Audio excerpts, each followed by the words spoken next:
No joke, Lex Luthor just gave Superman full control of LexCorp. Why did he do that? I don't know, but we're gonna find out.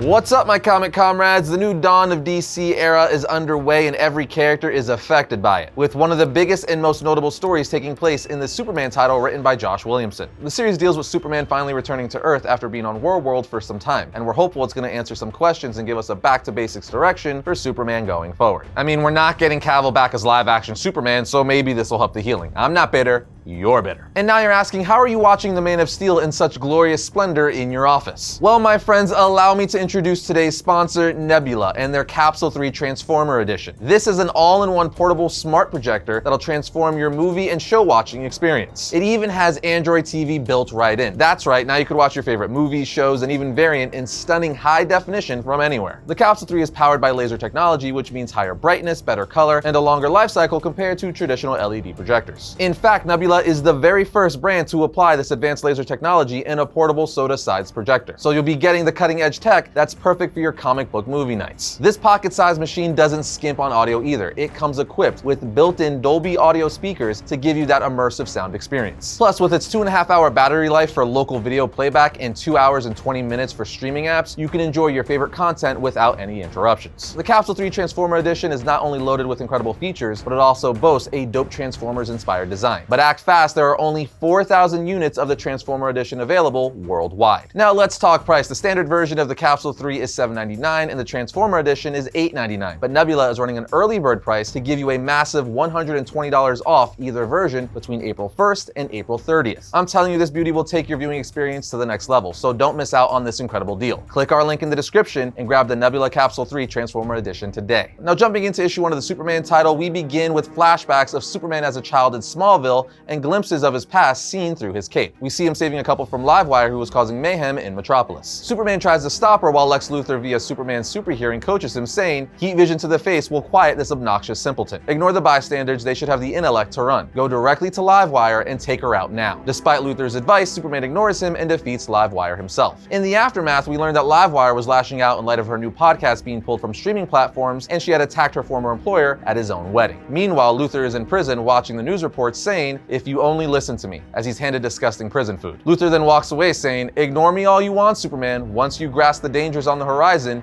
you'll be begging to listen." We are then taken to the Daily Planet where Superman is back to his day job. Here we learn that Perry White is on sabbatical and Lois Lane is currently the head of the Daily Planet. As Clark is talking to Jimmy and Lois, Luthor starts talking to him again, saying 47 minutes. That's how many minutes it's been since Superman was sighted. How many lives were lost per second? Metropolis is in grave danger, and you must let go of your ego and work with me before we are out of time. Superman then puts on a set of headphones and heads to the top of the Daily Planet, but Lois follows and asks, "Recharging?" He says, "Thinking." She says, "You only wear these when you're trying to tune something out." Clark responds, "I can still hear the world, even with them on, but the music helps clear my head. So much has happened since I returned. I'm trying to find my focus. I'm not totally used to our lives being back like this, but I like it." They then share a romantic moment before being interrupted by Jimmy Olsen, who informs them of a huge blue and red tornado surrounding LexCorp. Superman, of course, flies over to investigate and sees millions of nanobots swarming and changing the building, ultimately putting Superman's crest on top of Luthor's building. Luthor's right-hand Mercy then tells him, "We hope that would catch your attention, Superman." He responds, "Well, there are easier ways, Mercy. Why did that nanotech have my..." She responds, "Oh, just one of the many tools at your disposal here at Supercorp." She explains that as a result of Luthor's most recent incarceration, all of LexCorp has been turned over to Superman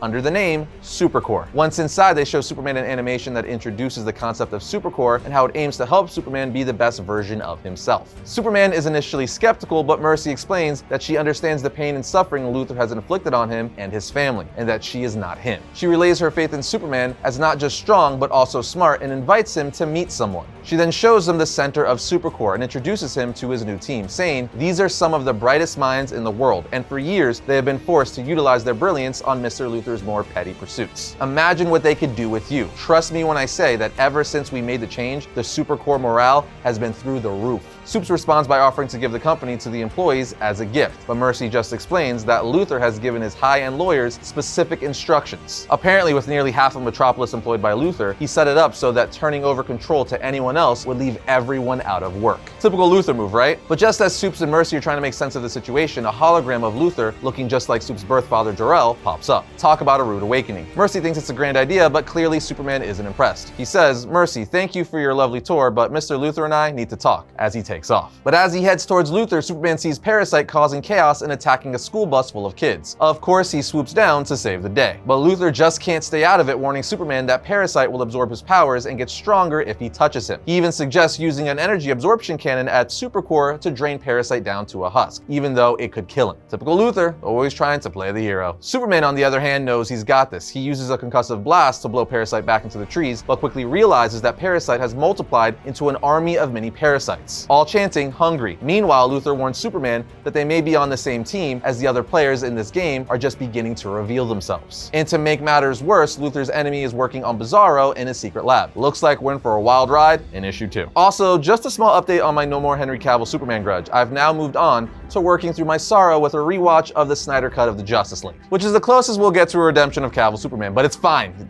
It's fine. Thankfully, I've also got my Nebula Cosmos 4K projector to help me relieve my first world problems. Like their Capsule 3, the Nebula Cosmos is an all-in-one portable smart laser projector with built-in Android TV. But the Cosmos takes it up a notch by offering both the 1080p and 4K models, and by expanding your projected screen size to an insane 150 inches. The Cosmos also offers the same incredible portability and built-in Dolby audio speakers to give you an immersive audiovisual experience no matter where you are. And setting it up couldn't be easier thanks to the image auto screen fit and the autofocus features that ensure a perfect picture every time. The regular price for the Nebula Cosmos ranges between $1,699 and $1,999, but Nebula has an exclusive offer for all of you in the Variant Nation. When you use the code Cosmos Laser at checkout, you'll get $400 off the Cosmos Laser 4K, which is the best deal you'll find in 2023. So what are you waiting for? Elevate your audiovisual game to cosmic levels with the Nebula Cosmos projector. Just click our link in the description and head over to their website and use the code Cosmos Laser and lock in that deal right away. Trust me when I tell you, your favorite geektastic movies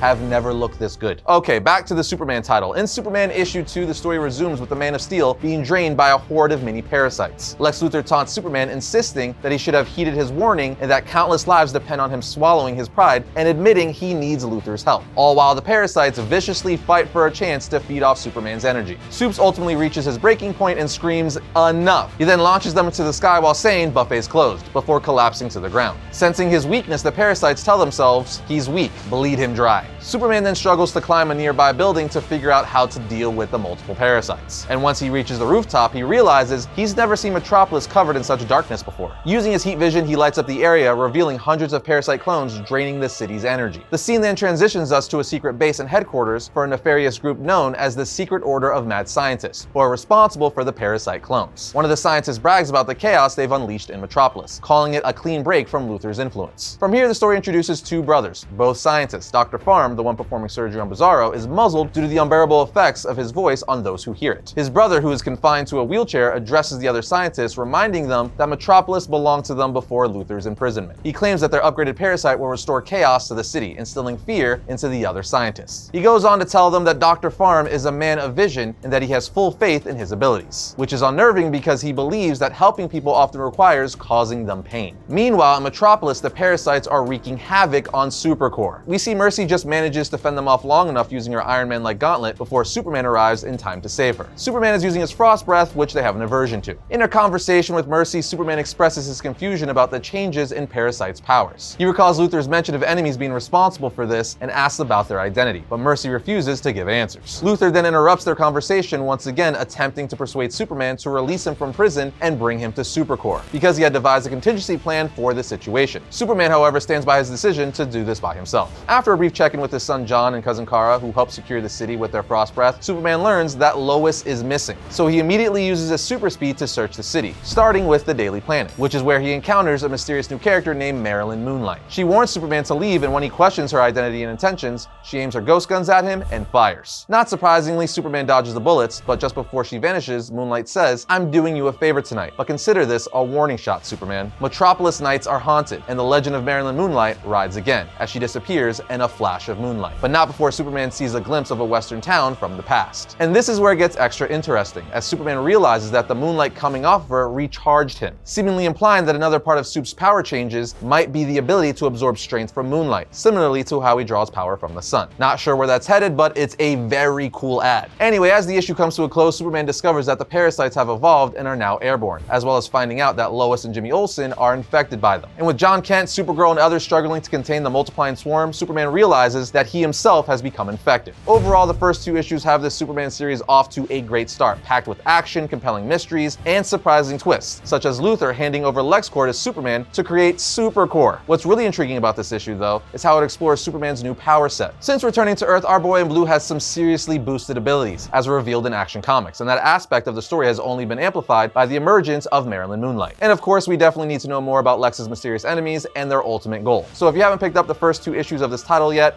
we highly recommend you do. And don't forget to let us know what your thoughts on the series is down in the comments.